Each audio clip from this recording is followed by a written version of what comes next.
What's up?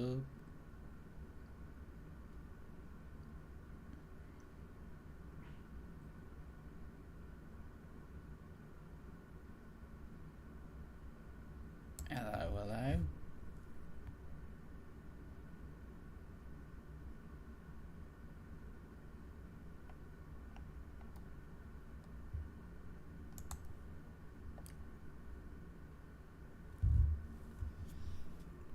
Let me make sure. Okay.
Guys, UFC was incredible and I can't sleep.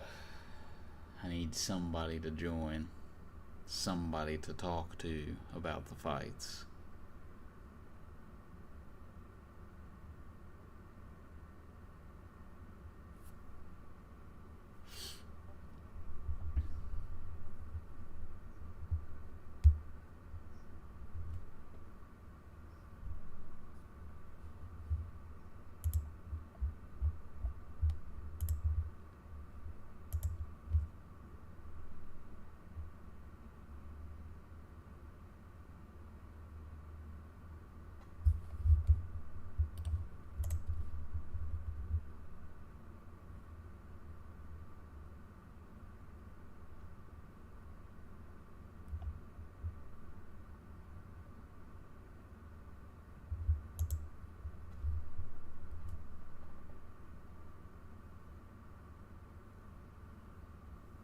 These fights were insane. They were so amazing. I genuinely couldn't picture a better international fight week on a card that I didn't think was going to be this fucking good. Two great flyweight fights. They were fantastic. And I'm not a guy who likes watching flyweights.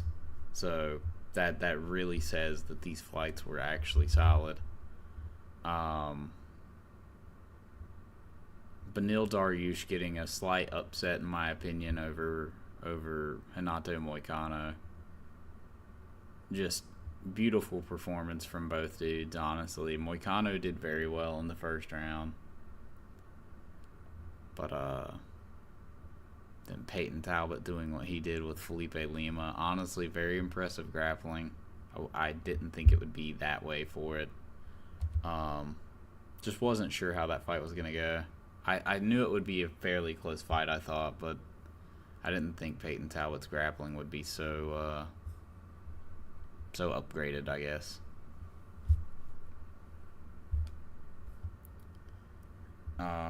Gregory Rodriguez knocking out Jack Hermanson. Just an incredible knockout. Incredible. Like, seriously, such a knockout.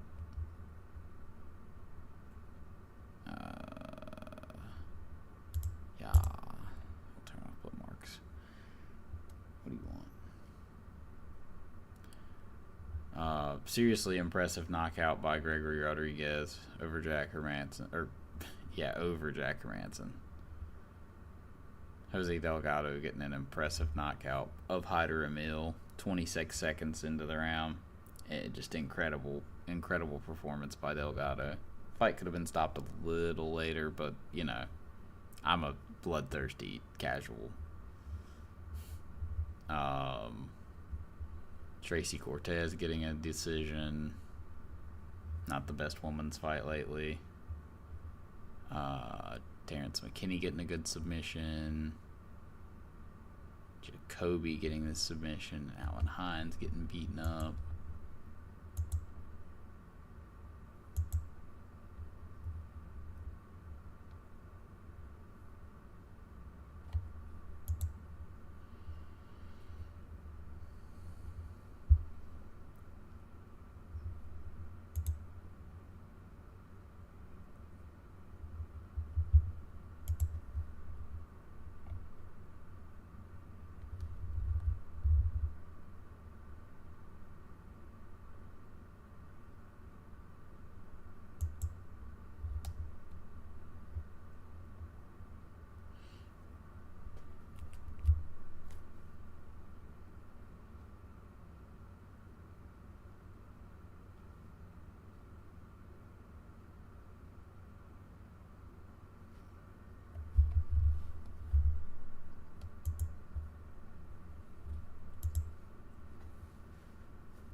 Yo, is anybody there? I want to talk about the fights with you guys if you're here. Also, if you want to join my Tapology, let me pull it up. If there is anybody alive out here,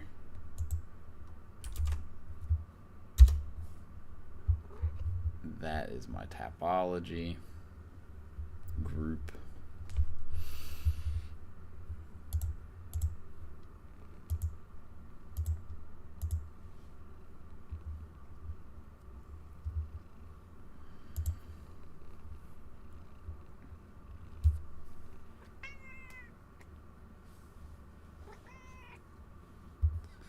My cat's going ape shit. Doesn't like me moving her around.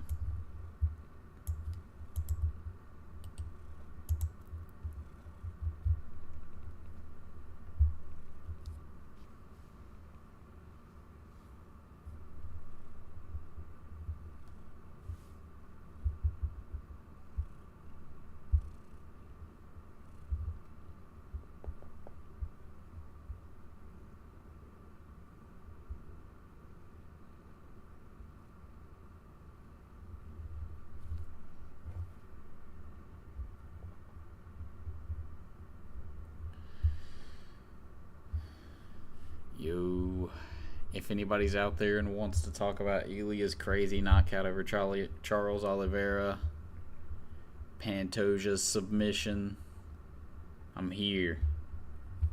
I'm not queer, but I'm here. Here to discuss how we did on the card, how the fighters did on the card. It was a great card overall.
Charlie's.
Is anyone there?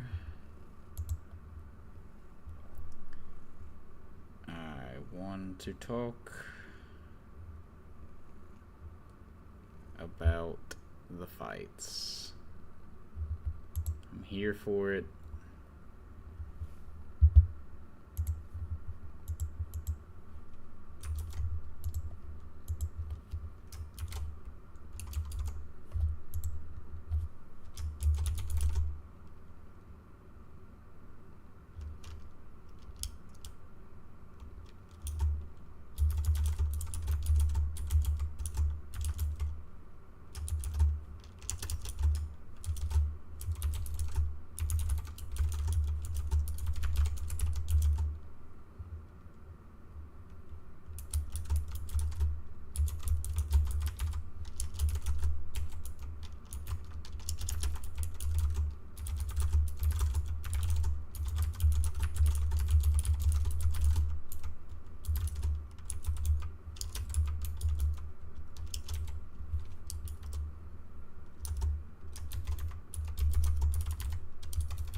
What's up, boys? If you're here, if not, show up, please. I need you.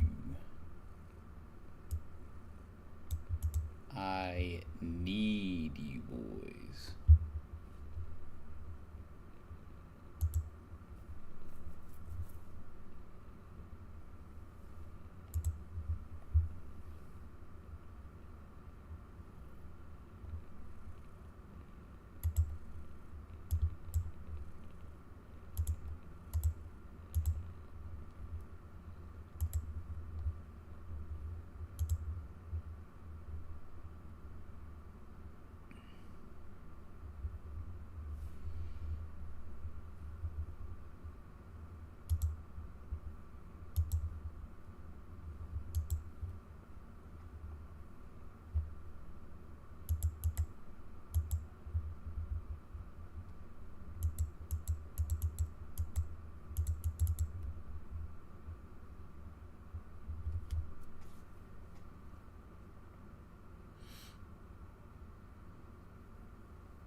I will keep giving it some time, boys.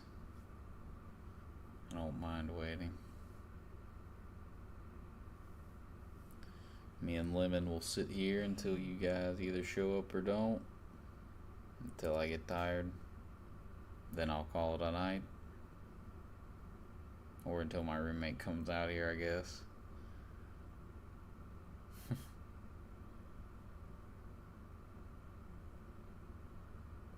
But until then, I guess I personally will yap about the Ilya Taporia performance, because it was impressive. It was incredible.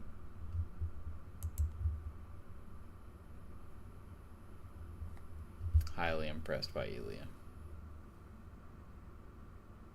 This dude stones people dead like almost no one I've ever seen before. Honestly, I mean, it's practically only comparable with guys like Francis,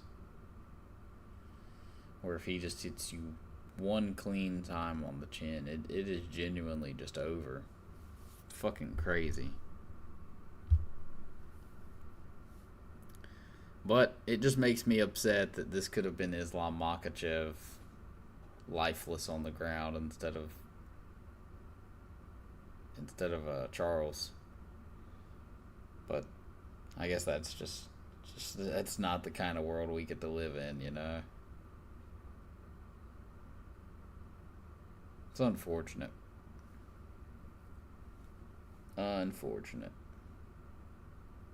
But hey, like I said,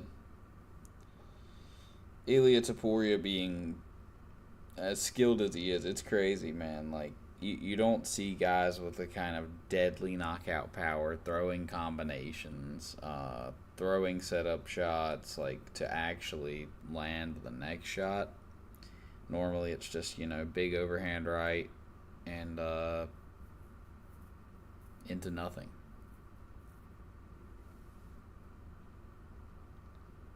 Or there's no jab, there's no other setup shots. It's just ugly, hideous bullshit. Flailing.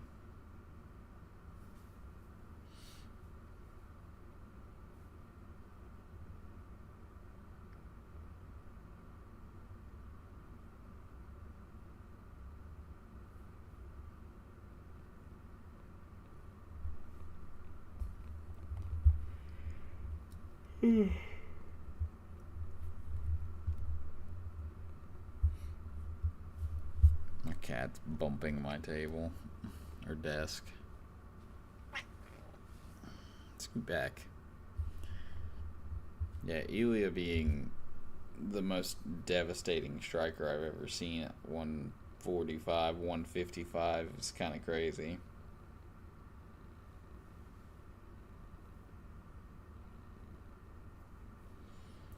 It's just like I'm not used to seeing somebody so small hit so ridiculously hard.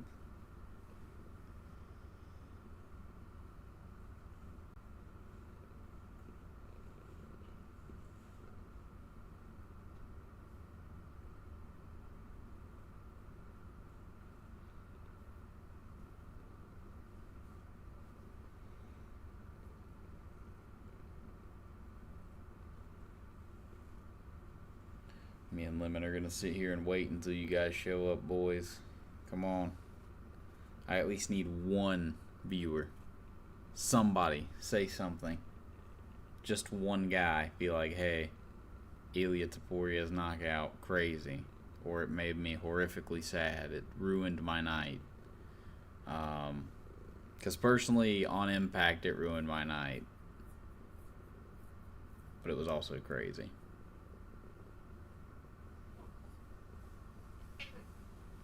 Will you stop?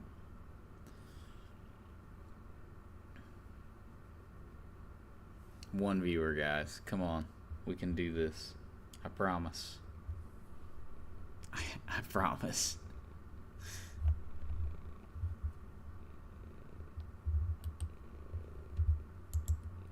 Has our pick percentage gone through? It has.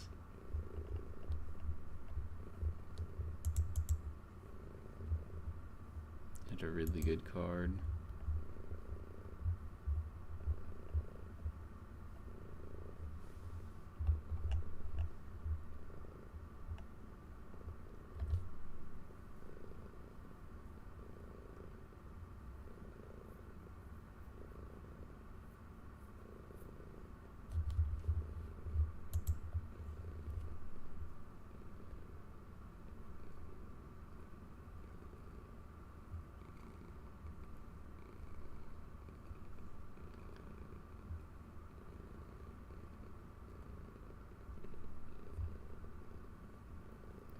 One watching, and it's literally me.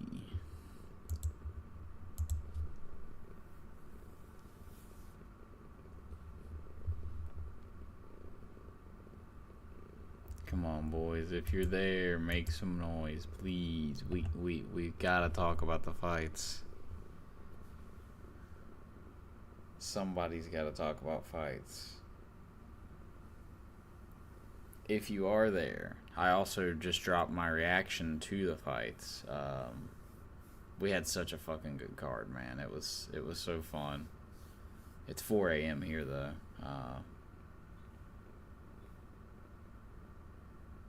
Incredible card though still.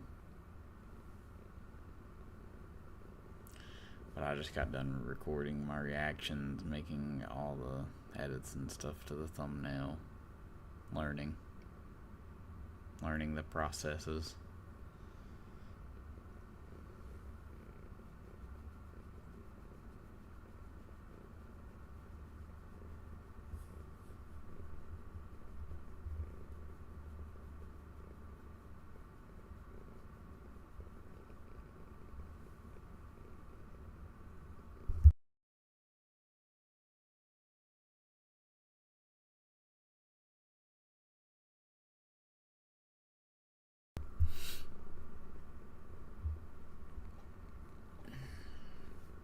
Lemon.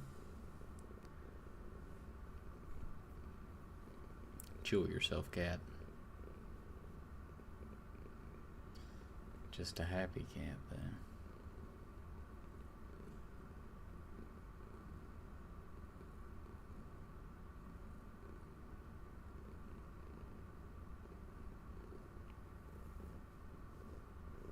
You literally are sticking your claws into my side.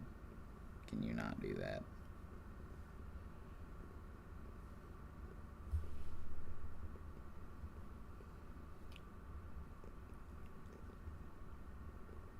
Why are you biting me?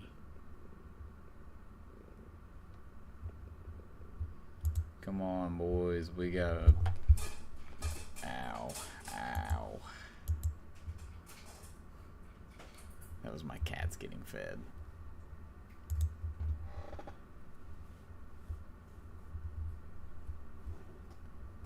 Probably some early frame drops from when I was posting my video.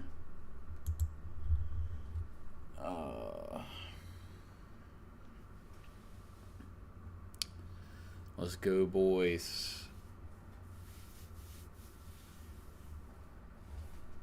We need somebody to talk to. Come on. I'm gonna sit here for like an hour if I can, at least.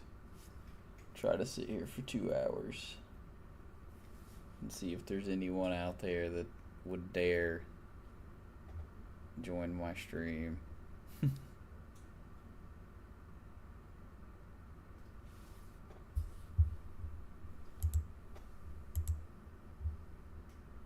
It's my Discord.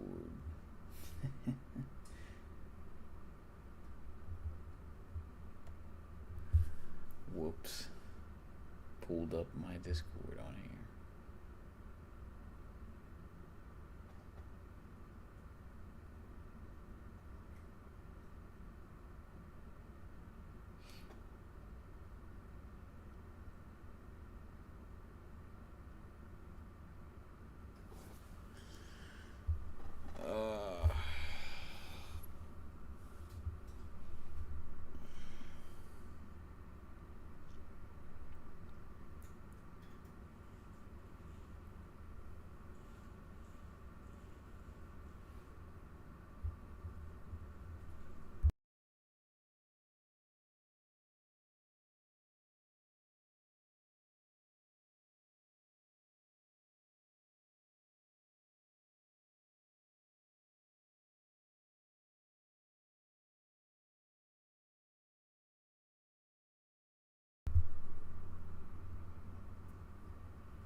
Make sure I put that up in the video, and we're good there. Okay.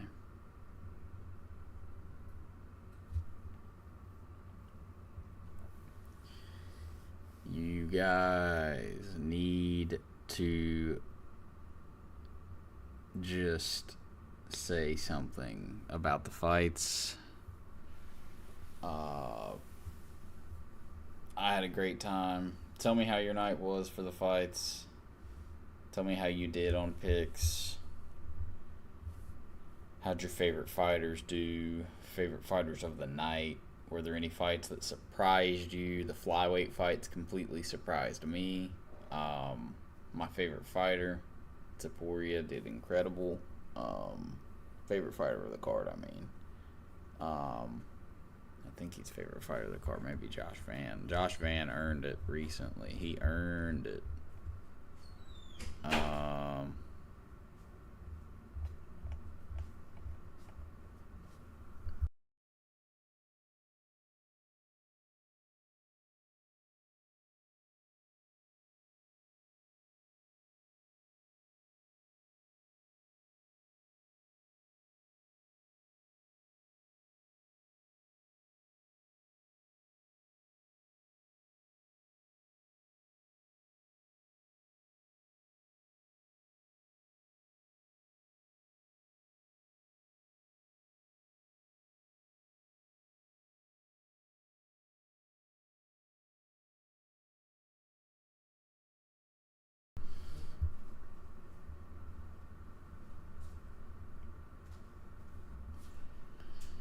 Gregory Rodriguez's knockout was crazy.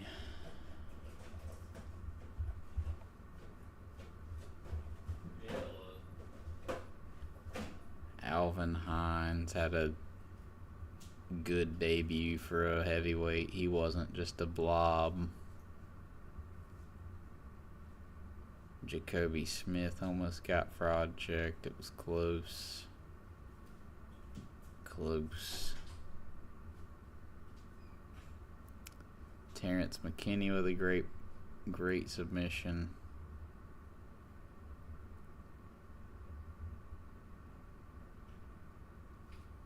Tracy Cortez with a decision victory.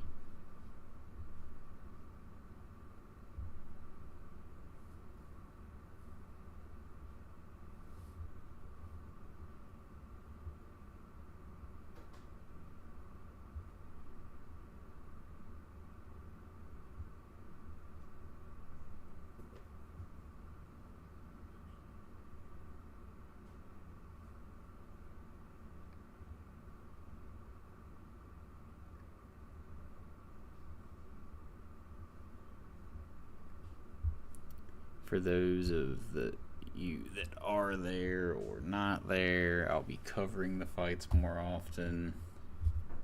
Maybe streaming during the events. Perhaps.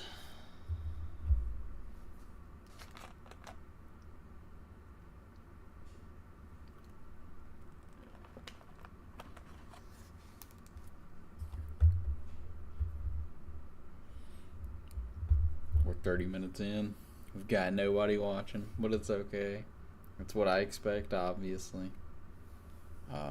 If anybody does tune in, please just say something pretty quick, so that I can get to you as quick as I can, and we can talk about the fights and actually entertain you rather than just me sit here in either silence or not knowing you're here.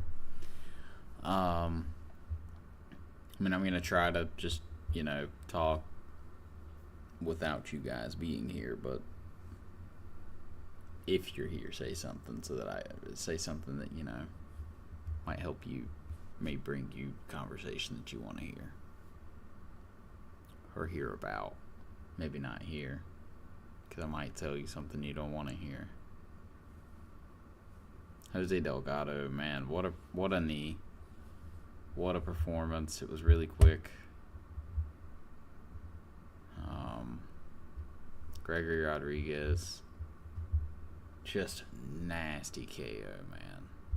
Vicious. Peyton Talbot with an outstanding performance. Very close fight with Felipe Lima, but it was clearly Peyton Talbot's fight. Although, if Felipe just had not given away that third round, it would have been Felipe's fight. But that's how it goes. One of the 2 fights we got wrong on the entire card out of the 11 fight card.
Let's go through the card one fight at a time over again.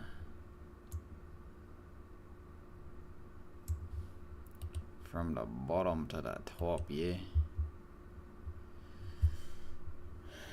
We had Janata Denise in the first fight of the night, defeating Alvin Hines, 29-28 decision. My cam is just fucking up clearly from what I'm seeing. Yeah, we had Janata Denise winning a 29-28 decision. And Alvin Hines, had he had more of a camp, honestly may have been a little more prepared for Janata and been able to pull off the upset. I'm actually going to be looking at him as more of a threat towards these other blob heavyweights especially. I think he's an actual problem for these kinds of guys, you know? Like, I'm just not sure where he's going to fit in, though, at the moment.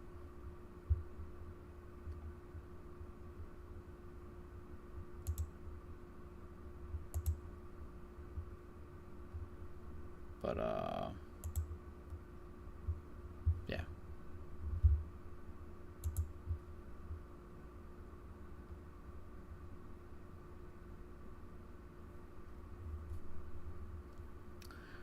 Anyways, not sure where Janata Denise is gonna, or where Alvin Hines or Janata Denise are gonna fit in. To be honest with you, they're both kind of in weird places. Janata being in a weirder place than Alvin. To be honest, Alvin just debuting. I think he's in a solid spot to be losing to a dude who's been in the UFC for now either 3 or 4 fights. I'm not really sure. Not really too sure how many fights he's been in for exactly. Nico Price, man. Just give it up. It's done. Jacoby Smith defeating Nico Price by submission. Round 2. Rear naked choke. It was impressive performance by Jacoby, because even though he started to slightly gas out himself, he was able to power through gassing out and fight while tired and do pretty well still. I was very impressed with him being able to do so.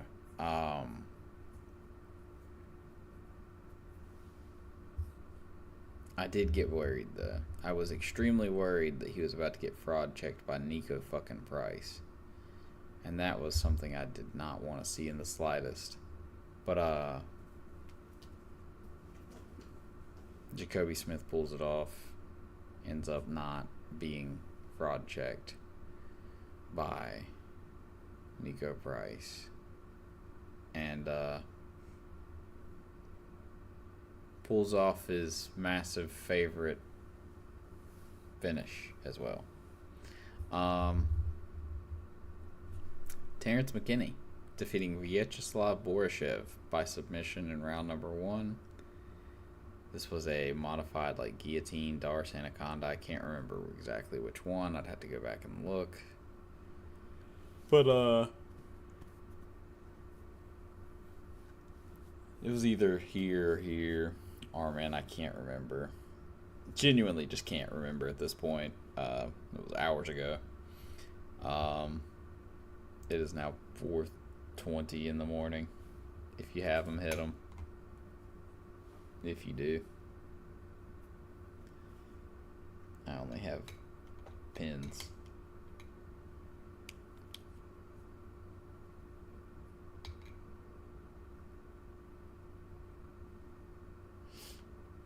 But,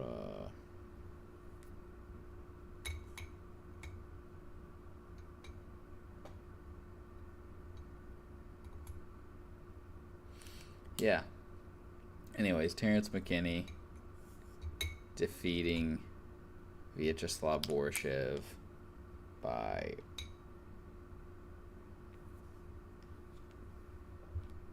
modified guillotine slash Darsh slash Anaconda.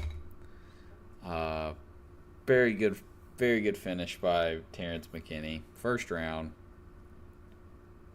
Did something that Chase Hooper couldn't do on the ground, which is now kind of confusing, seeing as how Chase Hooper's supposed to be one of these higher end ground game guys.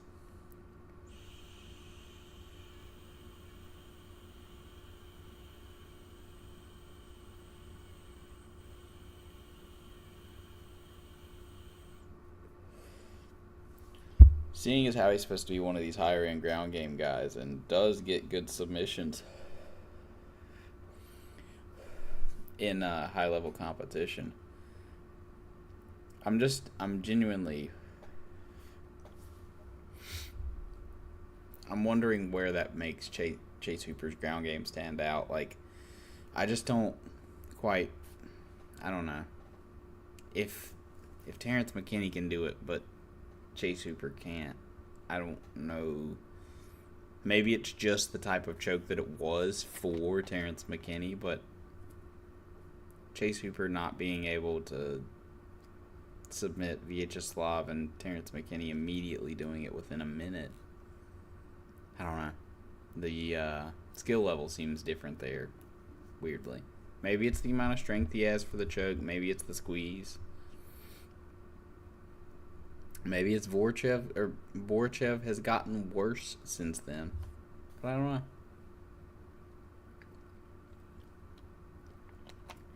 Your guess is as good as mine. Tracy Cortez versus Viviana Araujo. I really don't remember too much of this fight. I feel like I was kind of falling asleep during it. One of the few women's fights, like I said, that was kind of boring lately. We haven't really had too many terrible women's fights lately. They've been kind of exciting. I don't even want to lie about it. Girls like Alice Ardeline and these other like brawling ladies who have been coming in lately are here to fight and show their skill level. It's not great, but it's not the worst skill level either. I mean, we've seen worse, trust me. Betch Gahea used to be in the UFC. She fought for a title. That was the thing. So, decent MMA fight for a women. Tracy Cortez is still wearing fake eyelashes in the UFC, which kind of pisses me off. I should have gone over that in my recap. I genuinely don't know why she gets to do this, but it's obnoxious, and she shouldn't be out here. I'm getting hit in the face, but I look good, though. Bitch, who cares? Moving to Jose Delgado, defeating Hyder Emil. Man, one of our strongest soldiers was knocked down a peg today, let me tell you. But he will be back. Hyder Emil is one of these guys who you just know he's a hardworking guy. Undefeated at 35 as a prospect. Kind of weird, but you know, formerly undefeated now. He is now taking a loss. And wasn't an easy loss to see, but luckily he didn't get finished too violently in the sense of he didn't absorb too much punishment after the initial impact. Only landed like 2 elbows, and he was starting to get back up during the second elbow. Referee stopped slightly early, in my opinion. Could have kept going. I mean, it would have been bad for Hyder had they kept going, so I understand it. It was going to lead to a stoppage, but I'm a guy who I want people to go to sleep when it's, you know, time to go to sleep, which it's almost time to go to sleep for me, it feels. Good fight, though, man. Jose Delgado did so good. Moving to Gregory Rodriguez, sending Jack Hermanson to hell. I mean, he killed him. Poor Jack. I felt so bad for him. He didn't deserve this. This man took a year and a half off to come back, only to get massacred by RoboCop. I'm still not convinced that RoboCop's not Obama. He's also not minimum 47 years old. Formerly a president, for sure. Insane knockout, though. Came literally out of nowhere. Like, I was falling asleep like how I am now, mid-fight. And,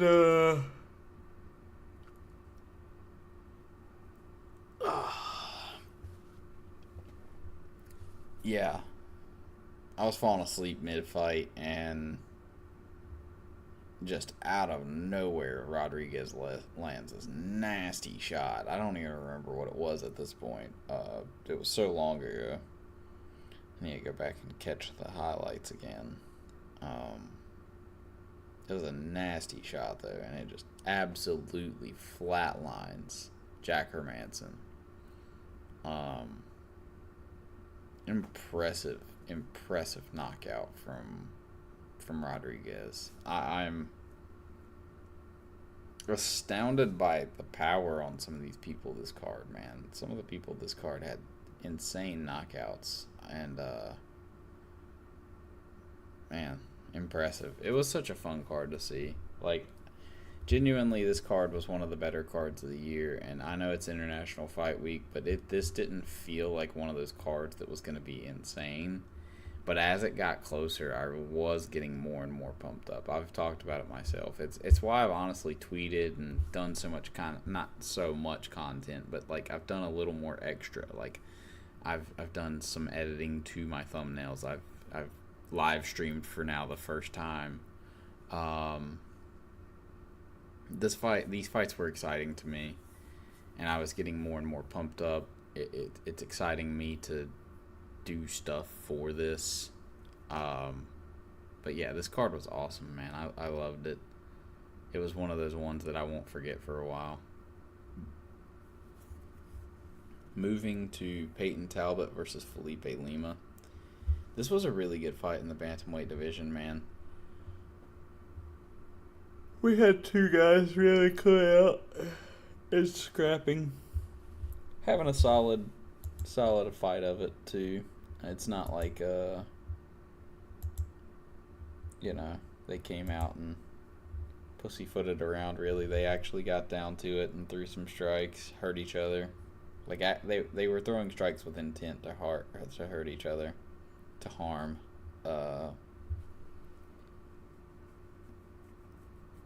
Felipe Lima just came up a little bit short in this fight. Had he not committed so much in round 3, especially to the grappling still, I think he would have been able to pull off the victory. He was landing the better strikes on the feet, in my opinion, but that's just my opinion. That wheel kick, had it been with more effort and not so nonchalant from fucking Peyton Talbot, he probably would have got the knockout, honestly. Like, it was a very good wheel kick. It landed clean, but he just didn't really put any effort into it. He just kind of like spun with that kind of speed to it. It landed clean even with it. So like, had he just thrown it full power, we would be talking about what an impressive knockout Peyton Talbot had. One of the knockouts of the year, probably. But right now, that's belonging to guys like Ilya or Mauricio Hoofy, if that was this year, I think. I don't know. This year's been a blur. Everything's been a blur for me lately. Yeah.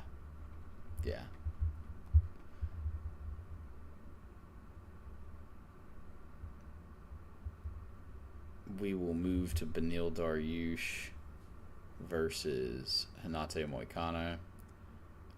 This was a fun fight, in my opinion. I loved it. Seeing Beneil get knocked down and come back from the brink of defeat after going through these very tough matchups that he's gone through and getting knocked the fuck out by both Charles Oliveira and Arman Tsarukyan. Literally two of the best fighters in the division. It's good to see Beneil catch a win. I hate seeing Renato Moicano on a 2-fight losing streak. Like, you never want to see that. At least not to me. But it is what it is, you know. Yeah, literally, it is what it is. I love Moicano. I like Beneil. I would have preferred Moicano won this fight, but a good dude won. I appreciate Beneil. He's such a fun fighter to see fight when he actually does, and he still comes to throw down. And he had a whole lot of like Unk still got it kind of moments. Like he definitely showed it in the grappling that Unk still had it. Very surprised by the pop on Moicano, but maybe that's just Beneil's chin at this point.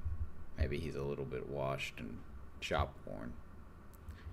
I mean, obviously, he's a little shop worn because, you know, he got knocked down by Renato Moicano, of all people. But, yeah. Moving to Josh Van versus Brandon Royval. My opinion, this is fight of the year so far. I think this was an incredible fight. I wish this had been a 5-round fight. Like, if this could have been a co-main event on, let's say, like, next week's card, and they made that 5 rounds, oh my God, that would have been incredible, man. I would have fallen in love with that, because this fight was everything to me once it actually got going. Once Brandon Royval stopped acting like it was a sparring match and just shooting out little tippy-tap jabs and straight rights or straight lefts, since I think he's a southpaw. Once he got done tippy-tapping around and playing like it's a little... I guess I'm about to have fights after the fights with my cats. Once he got done playing around that it was just a like a sparring match, and they actually got into the fight, oh man, it was great. I loved every minute of it. It was, dude, fucking incredible. They threw so many strikes. I haven't looked at the strike counts or anything, but I know they had thrown so many fucking strikes. And that's how flyweight should be fighting. I don't know why every flyweight doesn't fight like that. It doesn't make sense to me. I personally think every flyweight should fight with that kind of pace, no matter what.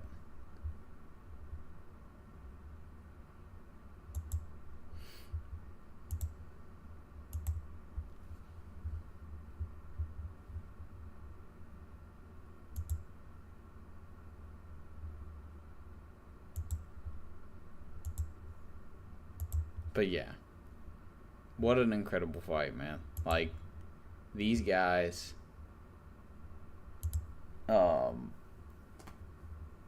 like, legitimately, Josh Van proved me wrong.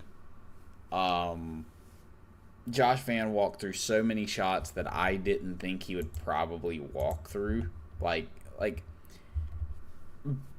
and I'm not saying because I thought that Brandon Royval hit hard. I'm saying because I thought Josh Van was chinnier than he is. And maybe that's his chin getting a little tougher, that he's kind of growing into being a man. Like, maybe that's a thing, you know. He wasn't quite as tough as he could have been, and now he's growing into more of a man. He is more combat ready. He wasn't eating shots as clean either. So, I mean, he was moving a lot, moving the head a lot. Staying pretty defensively sound for the most part, especially for a smaller frame flyweight. So impressive of a fight, though, man. I loved watching it. Dude, just... that fight was so good. I could sit here and talk all day about it. And normally I'm not a guy who enjoys flyweight at all, because they are supposed to fight at a high pace, and normally they don't. They'll gas out in a round or two, or they'll throw, like, 17 strikes a round, and you're just like, what are you doing here? You're fighting at a heavyweight's pace or a middleweight's pace. You're flyweights. Why are you throwing one punch to knock a guy out when you haven't even dropped a guy in your fucking career? we have to set punches up. You know, at flyweight, you need more than one punch to land a big shot that's actually going to harm them, because they're they're going to have good chins, you know, outside of, with the exceptions of like Matt Schnell and, you know, Matt Schnell. You're going to have guys with good chins. Um, yeah, I can't talk enough about this fight, man. It was so fucking good. Uh, Josh Fan, also, brother, you proved me wrong. You were so impressive in this fight. I thought your small frame for the division was going to be a problem in this fight, especially defensively. I thought the lead knees of Royval, elbows, he didn't use them as often, but I thought the lead elbows and teeps were going to be a problem for you. That shit was not a problem at all. Josh Fan was landing so many counter strikes. Like, it was incredible. He looked so fucking good in this fight. I couldn't believe how great he looked. Like when he goes into the fight with Pantoja, if I trust his takedown defense, I'll be picking Josh Fan to beat Pantoja. Like, I just think that is exactly what happens in that fight. I think that Pantoja gets either his takedown stuffed, or, you know, maybe the first couple takedowns, Josh Van's able to, you know, either work his way back up or not get submitted and, you know, get to the round end. And from there, man, I think that Josh Van would outstrike in what my opinion is like Juliana Pena like striking from Pantoja. Jesus, I almost called him Marab. That's who I want to see him fight next, outside of Josh Van. I want to see Josh Van next, in my opinion, or just give Josh Van one more challenge, maybe a grappler. Like, I guess I could see Amir Albazi, but God, I don't even like Amir Albazi being close to a title shot. He doesn't deserve it. He's not good enough. He's so just mid as a fighter. He's not even mid. He's bad. He can only grapple, and he really can't even grapple well. Because guys that can grapple well can actually get you to the ground.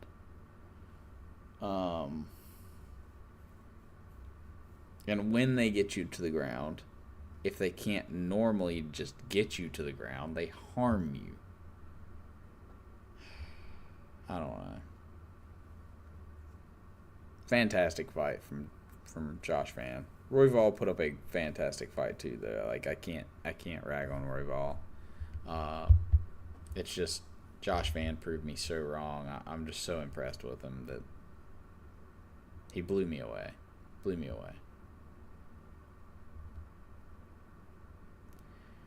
Alexandre Pantoja beating Kai Kara France by submission in round number 3. We got this perfect. We got the main and the co-main event perfect on this. Pretty much called it to a T. Thought that Kai Kara France might be kind of tough to get down early in the first couple rounds. He proved to be tougher to submit in the first couple rounds. But then, when he got to a round that he had never had to deal with a guy like Pantoja before, he had to concede. Or, you know, he had to just tap out and wasn't able to continue. The pressure and submission ability of Pantoja is just too good. I do think that Josh Van is the only guy at flyweight that has a solid chance right now, or the only guy in the current rankings that could have a solid chance of beating Pantoja, at least based on what I'm knowing. Hold on here. Let's take a look at the rankings.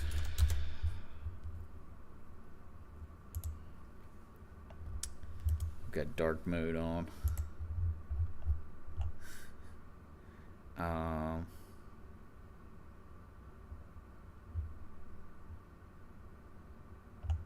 Rankings, where were we?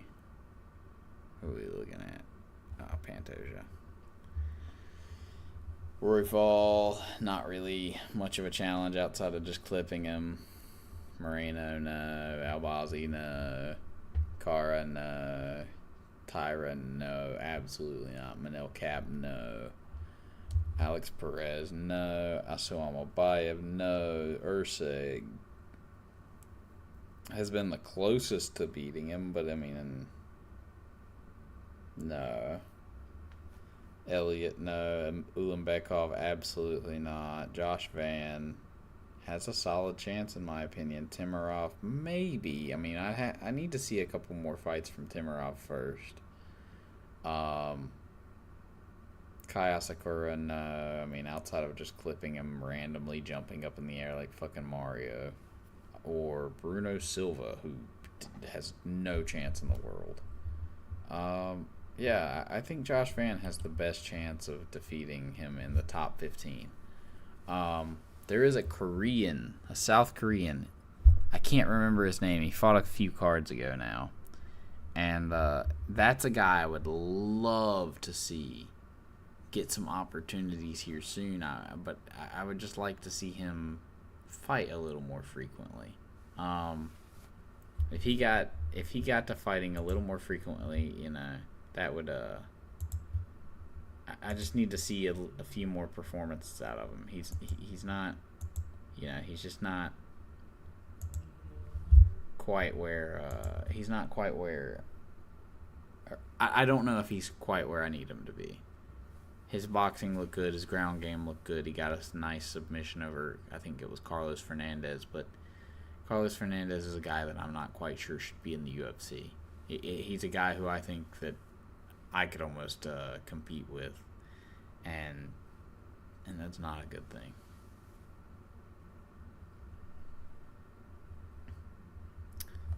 Anyways, Pantoja beating Kai Kara France by submission. I mean, rear naked choke, took him out, put him to sleep. Kai Kara France fought the choke until going to sleep. Impressive by Kai Kara France. I did like that. That's always a positive in my book, is when you actually choose to go to sleep rather than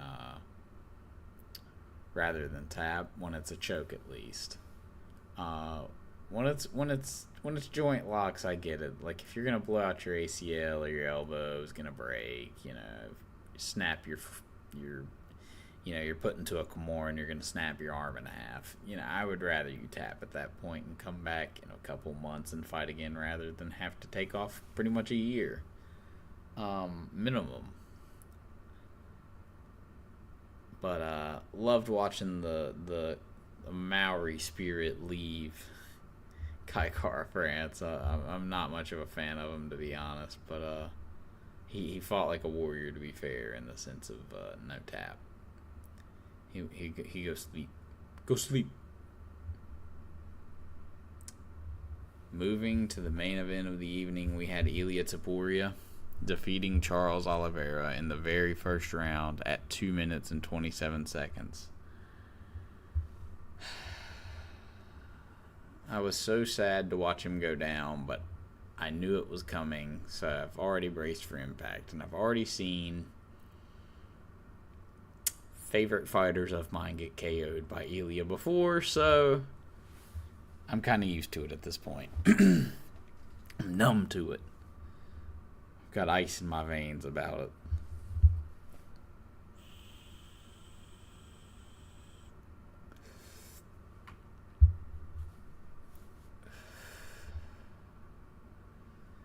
Topuria with a nasty straight right, just flooring Charles Oliveira. The only clean punch that he really landed. Right on the jaw. And it absolutely slept Charles with one shot, too. Because the other shot hit the shoulder, if you really paid attention. Then the two hammer fists were completely unnecessary. We didn't need those to happen to our boy Charles.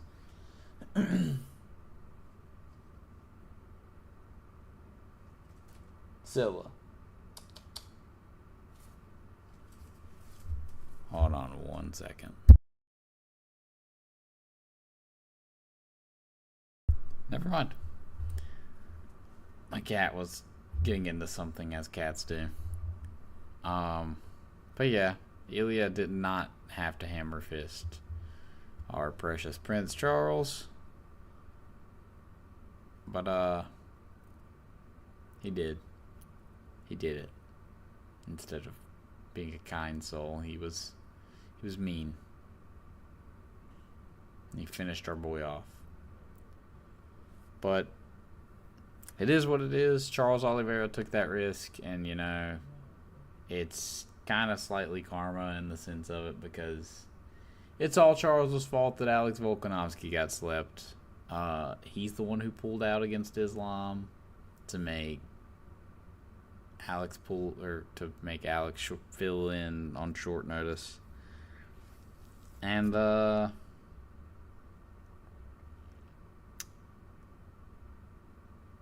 yeah, it's his fault that Volk got KO'd by Islam, at least. Maybe Ilya was gonna do this anyway, because he's clearly the main character of the UFC right now.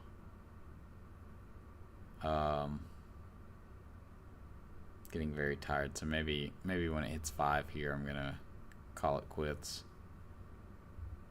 I have, I think, 1 viewer, and they're not even saying anything. But yeah, what an incredible card this was. I think we did fantastic. We won the group this week. We won the Hall Man. We're gonna have a day group. That's the name of my group. I only got 2 picks wrong out of the entire card. We had a fantastic pick rate. Only getting 2 fights wrong.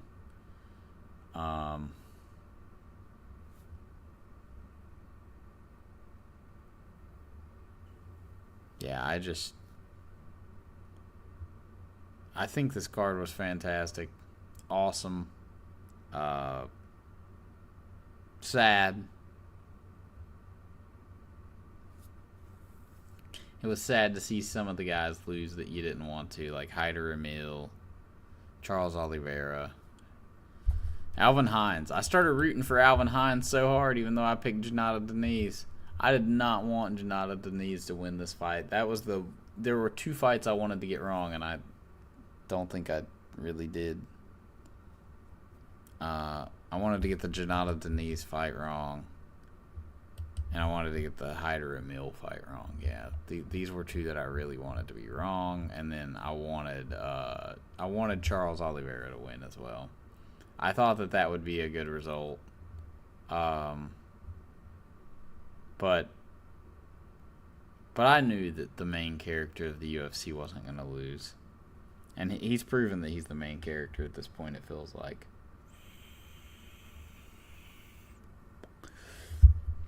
I'm sold by Ilia Topuria. If he tells me that he's going to walk up and, beat JDM at this point, I would agree with him. I'll say, sure, you've got it. You'll beat him. You're too good. You're too skilled. You're one of the best fighters I've ever seen in my life, if not the best fighter I've ever seen in my life. I thought Anderson Silva was the greatest fighter I've ever seen. And it's clear that Ilia Topuria's skill level is far beyond that.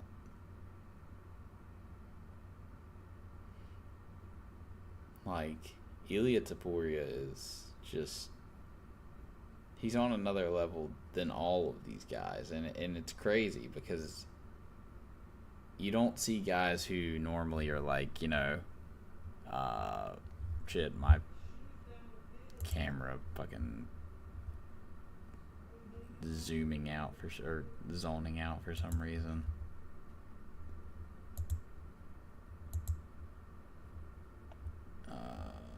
Let's see.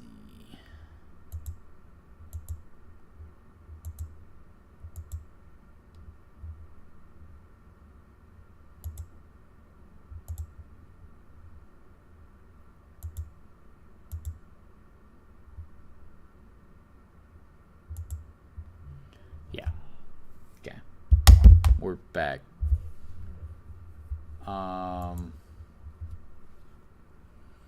But yeah, Ilia Topuria is the best fighter I've ever seen fight, and I don't think it's close, to be honest. Me, frankly, I could personally give him like top 3 fighters of all time status. And I think that shouldn't be crazy. This dude's a double champion. He's undefeated. He never gave up his belt. He never lost his belt. He should still be the seeding champion at 145. I was fine with him stepping up and challenging for 155 while holding 145. So he is a double champion. He won his belt while having a belt. Like, he never lost it. He wasn't going to lose it to Volk again. Especially seeing as how when Diego Lopez hit Volk like this, with his hand exactly like this, it knocked down Volk pretty bad. Had the punch been here with knuckles, Volk would have slept for it. And Ilia Topuria would have put that punch on him like this. And he would have starched Alex again. It's not something I like admitting, but it's true because Volk is one of my absolute favorite fighters ever. But if Diego hitting you like this is knocking you down, Ilya's gonna KO you hitting you normal.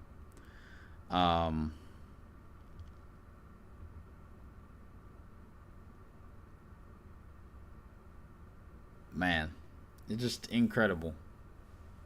First double champion that's been undefeated in their in the UFC's history. I think that really, really means something.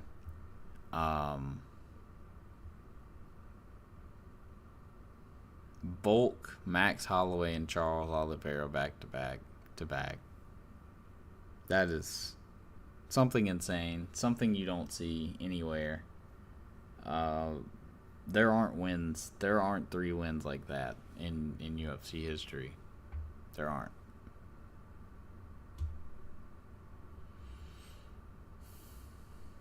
Even when you look at John Jones's resume of former champions, you don't have 2 divisional GOATs and a close to divisional GOAT in a row. Charles is close. He just didn't quite get there. I would put him under great champion.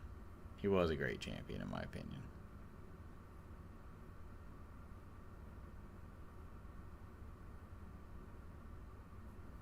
So he had 2 divisional GOATs and a great champion on his resume in a row. And just amazing. It's amazing. I don't know how he's as good as he is, other than just hard work, dedication, talent, explosivity, athleticism. Killer knockout power. Insane knockout power. Power like you've practically never seen, man. I mean, it's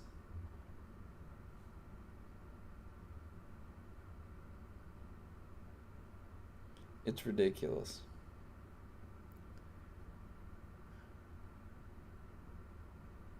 Well, guys, I'm almost falling asleep in my fucking chair. So, I'm going to give up. Uh it says I have somebody watching.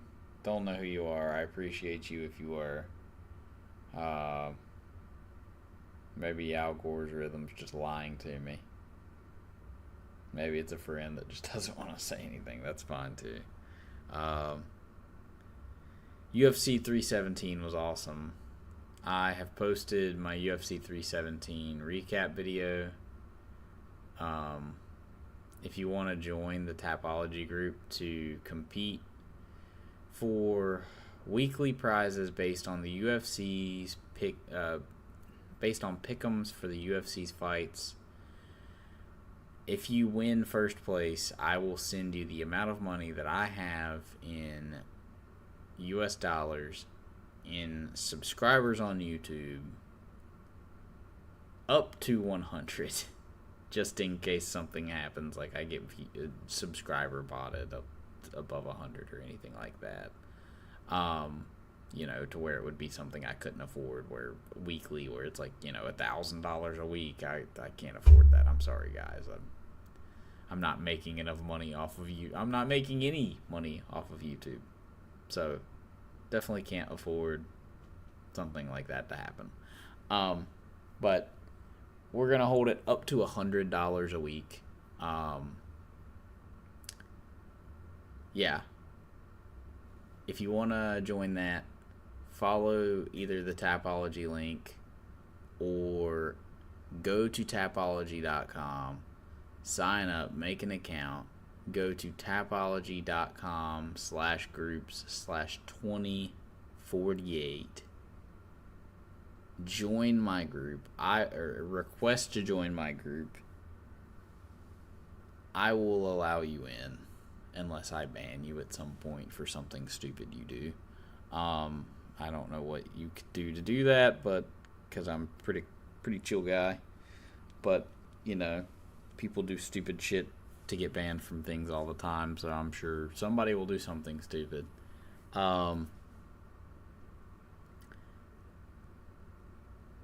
Join the group, compete, make your picks. If you win, I'll send you money. If you don't, I won't. If I win, I'm not sending anybody money. I'm the winner. That's my prize, is not sending you guys money. My money, I need it. I'm a broke bitch. I'm just kidding. But I am a broke bitch. But yeah. My prize is not sending you my money. That's me winning. That is. If you want to join the group, tapology.com/groups/2048.